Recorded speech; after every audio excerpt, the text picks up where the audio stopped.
The numbers are right. Everything reconciled. Nothing is missing. There's more data than ever, and less room to think. So, what do we actually do next? That's the moment you realize the math was almost helpful.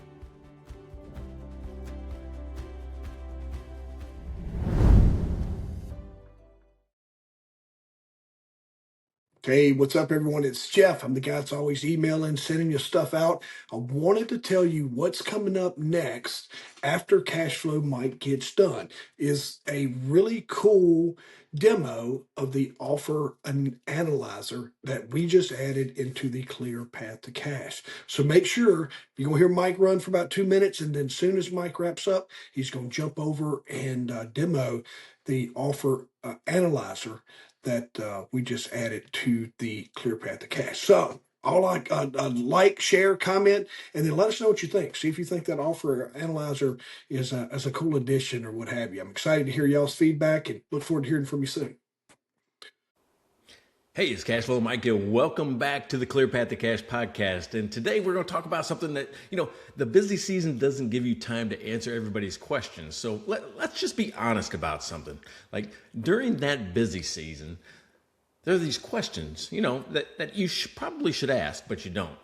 Not because they're not important, but because there's just no time, right? A client hands you all their financials, everything looks clean, but you start thinking, hey, why is cash tighter than it should be? Or why is debt starting to creep up in this company? Or why does this feel off? And instead of digging in, you just move on because you go right on to the next client. But there's another file waiting for you right after that, and then another one after that. And that's the part that nobody talks about. Tax season trains advisors to finish, not to question.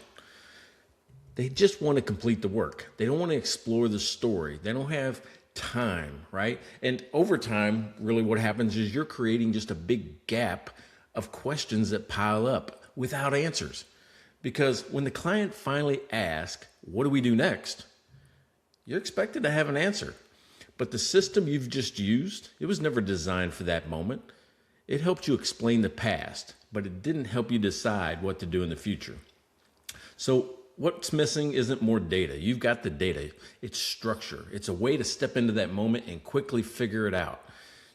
Here's the things that you should be asking yourself, right? What's the real issue here and what's driving it? And what should we be doing next? Without guessing, without overcomplicating it. That's exactly what the Clear Path to Cash is built to do. It gives you a way to take those unanswered questions, the ones you didn't have time for during the busy season, and turn them into clear, confident direction. So instead of pausing, you can lead the conversation.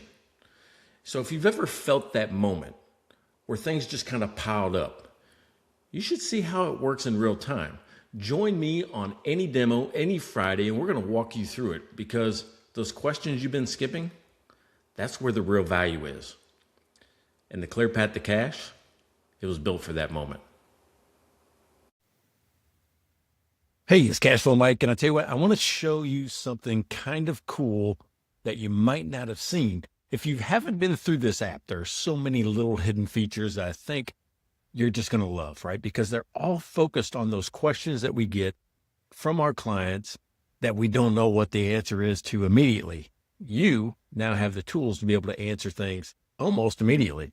So let me talk about this one thing. I tell the story about vendors who come in and offer me discounts, right? Vendors that come in and say, hey, I've got these 3 cases of cotton candy vodka, or you should buy this, buy one, get one free. Or maybe they offer me a 2% discount if I pay in 10 days, or, it's net 30 if I don't. Or maybe they got all this clearance and discount stuff. Should I make the decision? Should I actually buy this? Well, I put all of it into a mathematical equation, and I'm going to show you how to make that decision and create an action right from the app. So I'm going to go to all tools, and it's hidden. I'll say hidden, but it's located inside the inventory master. So when you go to the inventory master, I just start typing in inventory. There it is right there. And you're going to see tabs. You got the items that we have, in our inventory. You've got your operations is how you get your inventory counting, your purchasing, those type of things are there. But here's the thing that you might have missed, this offer analyzer. And this is, should I do this versus should I do that? So for an example, let's just say that I'm working with, I don't know, this WD-40, right? So I've got WD-40 and my vendor comes in or my supplier comes in and say, hey, listen, I want you to take all this closeout. We got all this old WD-40 sitting around and I want you to purchase 2,500 of them.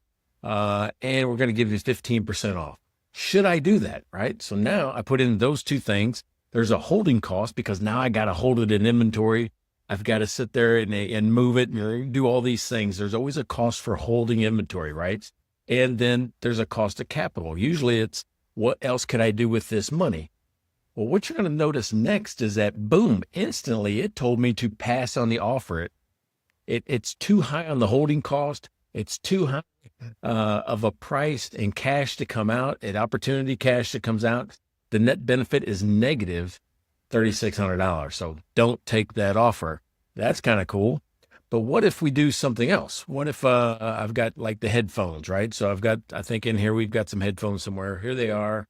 We've got headphones, same deal, but they only have 150 of these and they're still going to give me 15% off. Well, take that offer because it gives me a net benefit in cash of $270. So you can go through any type of scenario that you like. Closeout deals, bulk discount prices, like how many do I have to buy? I have to buy 500 of these to get a 20% discount. And when I do that, it's going to tell me to take the offer. This is the easiest way to make these decisions. Should I take the offer or should I not? What about a discount, right? Early payment discount. Well, the invoice amount we'll save for these headphones is going to be $1,500. And I get 2%, or we'll say 15,000. We're going to buy a bunch of these. So 2% discount if I pay early, otherwise pay it in 10 days. And it says take the offer. This is how you are going to keep your clients making the right decisions so they don't overstock in inventory and they don't put cash in somebody else's pocket. And when I'm ready, I just say create an action item and boom, I can put in more details if I want, and it adds it right to my to-do list and the action log. That's your trick of the day. I'm Cashflow Mike. We'll see you next time. The numbers are right. Everything reconcile. Nothing is missing. There's more data than ever and less room to think. So what do we actually do next? That's the moment you realize the math was almost helpful.